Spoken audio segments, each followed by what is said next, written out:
going into our next question here about coming out. Like, so, coming out stories, I kind of want to go through if people are comfortable sharing them, because it is like, you have to decide like to share that part of yourself with people, but like being in the pipe band community, as we all talked about, is it's such an intimate thing. It's like family. In a case like Rebecca's, your family is in the band, so it's like legitimately family, but you're really close with these people. You spend so much time with them that you want to share your full self with them. But it's always a thing, like we've talked about, like it's a continual process. Like you come out to your family, you come out to your band, and then anybody new that comes in, is it like I have to like say like, nice to meet you, my name is Trevor and I'm gay? Like it's like, is it a thing you even need to say? Like I don't know. Sometimes I think it's a no, but um like I think it's an interesting thing to talk about that process of coming out, because people automatically kind of assume like that happens once and then you're done. But it's like it's a thing that you have to always do, and in our community you have to do it.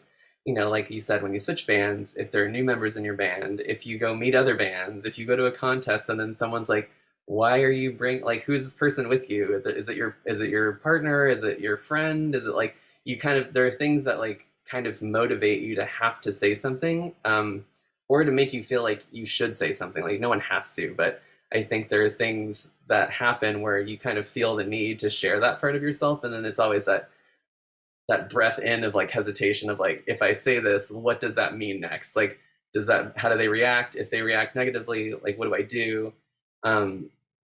Yeah, all of those things. So does anyone have any other experiences with that, like the whole coming out process, like whether it was the initial time, or kind of the aspect of the continual coming out when you meet new people or get into another group, or kind of expand your network in the pipe band world? For me, it was definitely, the after part of it, realizing that I have to continuously do this for like every new group of people that I meet. Like it was a big enough thing for me to post it on my Facebook. That was like a big step for me. Then I realized, oh, that's only like not even a quarter of the battle here.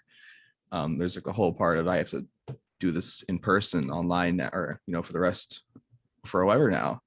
So thinking about that, really kind of scares me a bit. But I have to remember, like, again, I'm 22. I've got time to work through this and like have the tools for it. And hearing you guys talk about it too as well, I mean, that helps, just hearing other people's stories through it. So yeah, that's what I.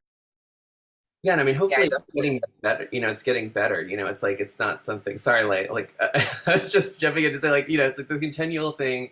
I think there's such the new group, like of like this new generation. Like it is a thing of assuming that someone is straight is becoming less of a thing. So hopefully, and assuming that someone is like one gender or the other is a thing that's kind of on the teetering edge of changing. So perhaps it will get better, and over the years, it won't be something that people just assume one way or the other.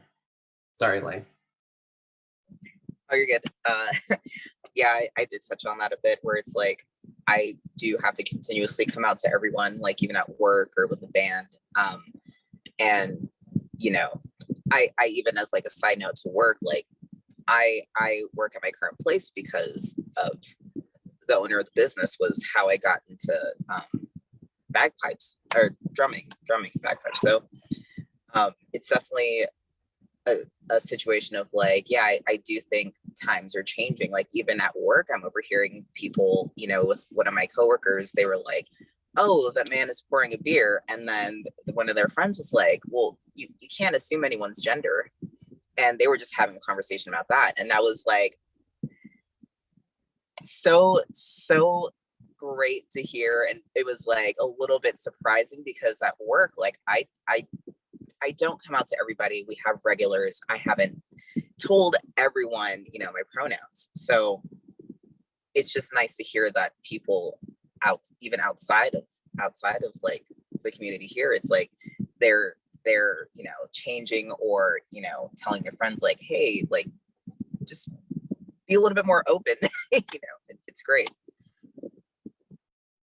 I think the other thing that I'm not sure if maybe all of us have experienced this. I think Lay, you might have mentioned it earlier if I got it right, but I not so much in pipe band, but in my personal life, I kind of came out as bi at first, because I didn't really know where I might have landed yet, and I was young, you know. And I think that's a really common thing for a lot of people, is that you know, you're it's a development.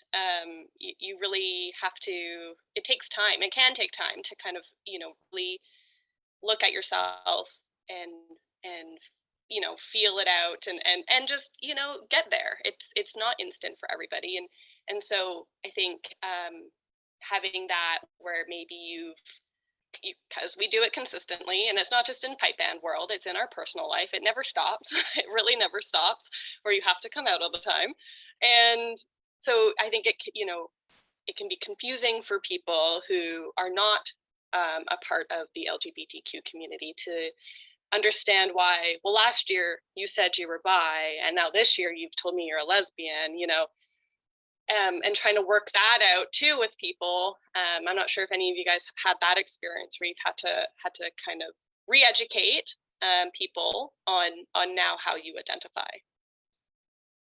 I've definitely had that as well, where it's like, you know, I don't think I have everything figured out. And I think, you know, people are fluid, humans are fluid, so things change over time. Like it happens, you know, and you're trying to figure yourself out, and you may also not fully get there at some point. Yeah. So It's an interesting point. Yeah, I mean, it's also, you know, we have these labels, for lack of a better term, to approximate like what it is to experience ourselves, or how we identify. But like, it is a spectrum, and so like those letters and those things are like all checkpoints on a spectrum. But like, there's so much stuff in between, and like, also, we're dynamic human beings. Like, you could be like, you know what, I actually, like, I've discovered a new side of myself that I no longer identify with that anymore. It's like, that can also be okay. And like, I think that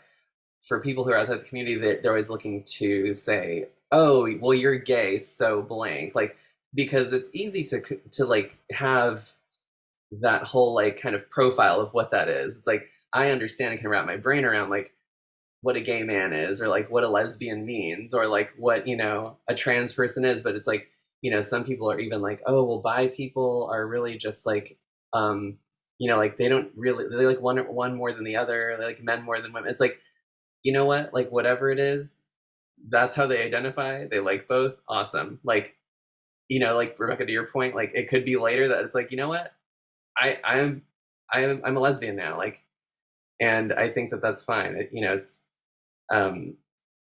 it's interesting. It's an interesting human thing to like have to categorize and have a label. And I know we have those for, you know, the mechanism of approximating like how we see ourselves and how we identify ourselves to others and to ourselves. But there's also everything in between of this like spectrum, both of gender identity and sexuality, which are like kind of side by side but separate. So cool. Well, on to our next question here. Do you feel that there are folks in the piping and drumming community that are still like wary to share their full authentic selves with their bandmates and with the piping community as they kind of travel around? Why do we think that, and why do we think that people are apprehensive? Is there something different than society and piping and drumming like that makes it different? Is it a regional thing? And then the second part, this is a long question, I'm sorry, but I just wanted to pack it all in and we can have a bigger discussion about it after. Why is it important for there to be like LGBTQ plus representation and visibility within the pipe band community, but also just in society? I think I'll start by saying, like, jumping off of Rebecca, you made a comment that the piping and drumming world is big but small. Like, it's small in that we know everybody, but it's big in that like it's expansive. Like, there's people in New Zealand, and there's people in Alaska, and there's people in the UK, and there's people, you know, in Oman that like play the bagpipes and drums in the way that we all play them in a competitive setting. And, you know, that being said, like, it's not one region. It's like you have worldviews and perspectives from all across the world that impact this community when we come together. So it's like almost this like lowest common denominator thing, where it's like you kind of like, there are some times where those views aren't always aligned with what we think.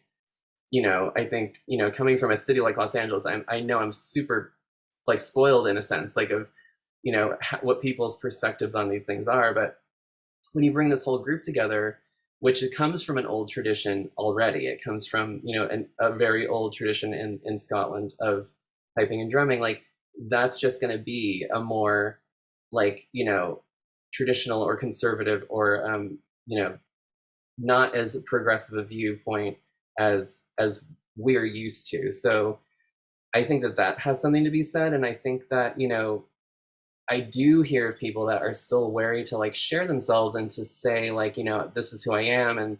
And people do keep it separately. It's like I have piping and drumming and who I am there, and then I like have like myself like in my personal life, like who I date and who, you know, like, I associate with like as friends. You know, I think that I would hope that that gets better, and I would hope that people can start to feel okay. And I think things like this are forums that affect not an immediate change, but like start the conversation around why do you feel that way? Like why, like, you know, let's make this a safe space for people to say like you can be yourself and also play the bagpipes or drums. Like you don't have to have two and negotiate between them. And I think speaking to the importance of role models or people who are out in the community of piping and drumming, but also at large, you know, I think, and we talked about this earlier, like about Harvey Milk, you know, in California when he was a politician in San Francisco, and his big thing was like, we all have to come out. Like it was like this thing of, he engaged the LGBT community in San Francisco and said, we all need to come out in our own personal lives. And because if we don't share ourselves with the people we know, like our close friends and family, like we're just this like different group of people that nobody has a face to.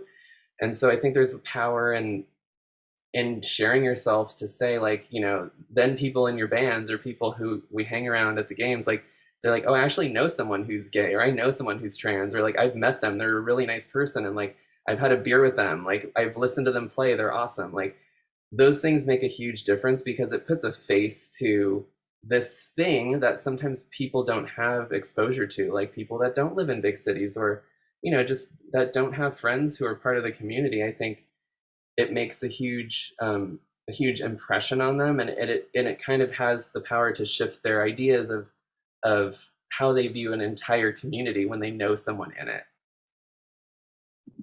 Yeah, I will definitely say, like going to a games as a high schooler, I definitely was looking around at the games to see if there was anybody who looked like me as a person of color, in any of the other bands that were around.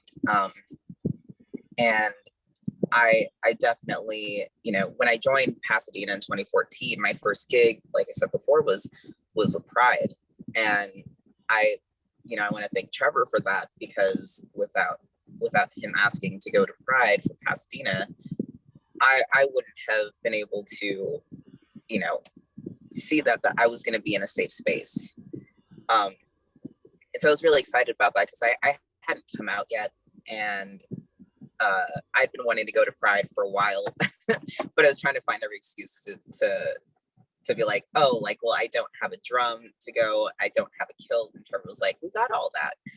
But yeah, Dory, meet us. We'll be here in West Hollywood doing the parade. And I was really excited about that. And, you know, I think like even at that point, like I hadn't figured out some things about myself yet either, but I knew that because this band had gone to Pride, that they supported the community, like I knew that it was going to be okay if I, you know, like when I decided to come out. So it's definitely really important to have that visibility, because I think other people will see you and be like, it's okay, it's good, I'm here, I'm playing, doing my thing. And yeah. I kind of feel like it can be similar to, you know, women in bagpiping. There was obviously a time when there were none. They weren't allowed to do it. And when I was growing up, my first instructors were females. Didn't know, but they also were lesbians. I was very sheltered, so I didn't know that for the longest time. Maybe if I did, I might have been able to figure out that I was lesbian too and could come out earlier. But, you know, but having women female pipers for me was really important because, you know, I wanted to look and see people that I could look up to. And I remember being young and going to Highland Games and seeing one who I was just like, she just fascinated me. She was an amazing piper, and you know, I looked up to her, and I was like, I want to be that good, and I want to play like her, and I want to be in a pipe band where there's women. And it's always been, you know, it's never been even, you know, it's kind of, sometimes it's a running joke, like, oh my God, there's 5 of us, like, wow. You know, and it's the same with being a lesbian. Like, I want to look around and see people who I know I can relate to and relate with and support. I think the safety thing is overlooked, I think, by a lot of people who aren't LGBTQ plus. It's just something that I don't think is understood. But to be able to walk around Highland Games and feel that and like we've all said, traveling, right? We're going to areas that might not be accepting or might not, you know, be the social norm that supporting LGBTQ plus people. And so you want to be able to take your loved one to, you know, this new place and come check this competition out that I'm super excited to compete in. But I want to hold her hand, you know, I want to just be like I would. I don't want to put on a show that isn't me. You know, you do that for so long, you get exhausted, you know, pretending to be something you're not. But you need to know that you're safe, and having a band, even the people who don't identify, you know, you need to know that those people are behind you and they're going to support you. And you also, you know, want to make sure that how you identify isn't going to affect the outcome of either your solo competition or your band competition. You know, I would never want to jeopardize my band's competition because, you know, we're all social and we all are meeting the beer garden and whatnot. You're going to meet people, and that next day could be the judge or a few judges that you met the night before, and whatever reason, you know, it just comes up sometimes, your sexuality or your how you identify, and you just I become self-conscious. You know, just to continue on that point, like, you know, of having that fear of safety or of jeopardizing the result, or like, you know, jeopardizing not just your solo result but also potentially the band result if you share this about yourself, like, is something that is, you know, I think people outside the community don't know, and it's like they think it's just like a, well, yeah, just say it, like, whatever. Or, you know, or sometimes it could be the opposite. It could be that the leadership of the band's like, please do not share this, like, and I would hope that that's not the case. But, you know, I will say, in trying to put this panel together, I'll be honest, it was a challenge to find people that were willing to stand on a panel like this and share these stories and to be completely open about their identities. So I would have to think there is at least some level of hesitation about, like, sharing that in this kind of forum where you're putting your band's name out there and your own name out there and tying it to this experience. So Laureano, I think you had something else to add. I definitely think there's a lot of people who are scared to, you know, share the full authentic part of themselves, because it comes down to simply like, how do you dress when you go to band practice, or how do you dress when you're hanging out with your bandmates? Do you want to look too queer? Do you think you look too queer? Then it's like, do you want to? It's hard to, you know, think about that, what other people are going to think of how you dress. And just something simple like that can really just, you know, mess with your head all day. Again, having like role models within the community that are, you know, proud to show this part of them can give other people that same confidence, whether you see them at a Highland Games or any other, you know, bagpipe type of function.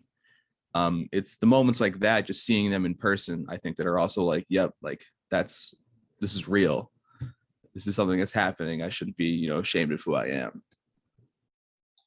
Yeah, it's empowering. Like, I remember seeing like a piper in another band in Southern California who brought his boyfriend with him, and I immediately was like, oh, okay, like, got it. Like, that could one day be me. Like, and I don't need to necessarily be afraid for like my safety, or like to tell that person, like, please stay within like 10 feet away from me. This is before COVID, like social distance so that no one thinks that we're together or whatnot. But, you know, it's like it's a thing, like once you see it, I think it gives you that like unspoken permission that you can then feel safe doing it or being that way. It's like, you know, Laureano, to your point, like if you see somebody dress a certain way at rehearsal, like it gives other people that come into that band like, oh, there's somebody else who's not afraid to like be that way. And so like I feel like I can not have to like change myself, because that person has already been the trailblazer in a sense, like to say this is okay, and I'm, or if it's not okay, you know, I'm going to do it anyway because, you know, this is just myself and I'm not going to compromise that,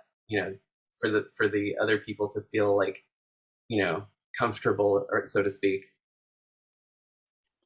Yeah, I was like really lucky. I got to meet Trevor and Lay in person at Pleasanton, and it was you know, you meet a lot of pipe bands, and it was right after mass bands. We walked off, and there was like, you know, they provided us with a bunch of beers, which was great. And I just kind of ran into you guys. I think I don't even know really how it how it happened, but it just like none of us, you know, none of us were like, hello, I'm gay. But we all just kind of clicked, and I just instantly felt comfortable, and I've never had that with any pipe band, like, you know, meeting people from pipe bands, and we just clicked, and we met later. And normally I stick with my pipe band people, right? We kind of usually do, but I just was like, no, these guys are great. Like, I want to hang out with them. I feel so comfortable. I didn't have one moment where I felt like I needed to hide who I was. I felt like I kind of wanted to like actually like yell it from the tops of the roofs, because like I just was so excited to be around people of similar, you know, similar identity, and it was the coolest experience I think I've had thus far. Yeah, that's awesome. It was kind of like an accidental like gay bar at the end of mass bands. I remember like looking around and I'm like, oh, here we are, all having beers, and I'm pretty sure we all have something in common, which was pretty interesting that it turned out that way. So it was awesome to meet you in person. Like that's how we're having this panel again, the networking of pipe band world. So the next thing I want to talk about, which kind of dovetails off the last question, is just the experience of any challenges, you know, discrimination, microaggressions, things that people have experienced. Like these are the unfortunate things, and you know, things I hope that are getting better and not happening as much. And you know, as times change and as we kind of progress forward, we're not hearing as many of these stories. And you know, I'll share a couple things, and nothing like, you know, again, like I feel good and bad about the fact that like I've been privileged to like not have any outward, you know, hateful comments towards me, or like you know, any kind of like outward aggressive discrimination. But you know, it's just, you know, there are certain little things that are said like, hey, you could play in our band but just like without that hair, or like, you know, can you like tone it down, like I don't want you to be in this band if you're not gonna, you know, we have a certain look or whatever. And it's like, no, I'm good, but thank you for the half invitation to play. Or you know, things like, hey, are you gonna look like that at the Worlds? Are you gonna like wear the same? I'm like, what do you mean? Look like what? Like we all wear a uniform. Like we all are dressing the exact same way. And it's like, well, like you have jewelry and nail polish and like, you know, piercings, and it's like that has the. If the judge is looking at that, like we got a problem, you know, like the judge should be listening to the ensemble here, like not looking at my fingernails. So the only person that should be looking at my fingernails are the pipers. But yeah, just like those small comments, you know, where they aren't like outwardly aggressive, but they definitely like make you, they add a certain level of self, you know, you get self-conscious about the fact that like, shoot, like is myself, like is just me like too much for people in this community? Like is it like not okay to do that? You know, I think, you know, Rebecca, to your point too, it's like I joined Pasadena Scots because it was predominantly women. Like it was started by a woman. It was, the pipe corps was, I think, 75% women. Like that's what made me feel safe joining that band, because like you said, like there were so many other options, but it just didn't feel right. And I think like, you know, because there's some relatability there, right? To like having women in the band, like we know that they have also had a struggle of fitting into this world. So it's like me being myself, like a person of color and also a person, you know, that's gay, like, you know, that they would be more accepting and like less judgmental about like who I was. So those are kind of my things to share there. Oh, Laureano, you had something to share as well, right? Yeah.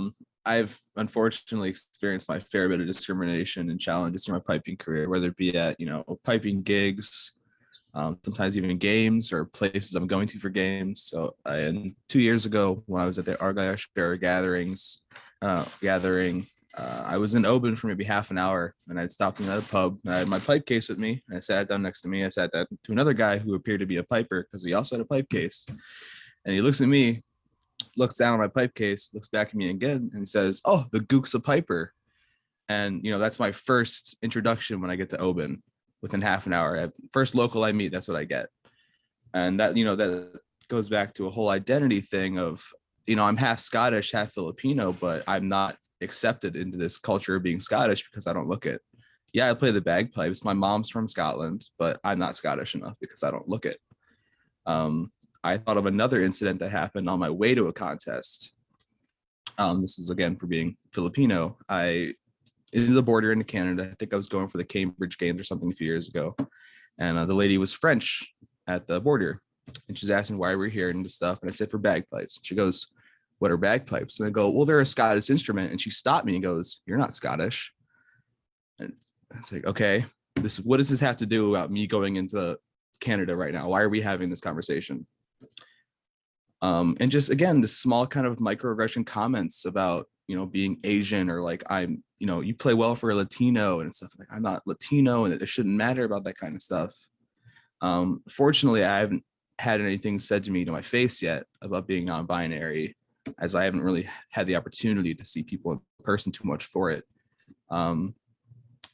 But judging off of, like, for comments I've heard about other gay players or other players that are queer in general, knowing what they'll say behind their backs just says that they could be saying anything about me, and I just have no idea about it. And so, in having that fear, another thing that you feel like you should hide your identity in a pipe band because you just don't want people to gossip about you. So that's kind of some things that I think about, or things that kind of shaped who I'm today because of the experiences I've had in the past. Right. Yeah. Like the safety piece doesn't even have to be about you, right? Like it could be you listening to other people talking about people who are like you. And that is enough to be like, got it. That was like a rehearsal of what will happen to me. So I don't want to share that part of myself because now I feel some level of like unsafety. And then the piece about, like, Laureano, thanks for sharing the piece about, like, your ethnicity with regards to how you've been treated. I put a pin in that for a second because it's our next topic to talk about. But it's a great point and definitely relevant to the conversation.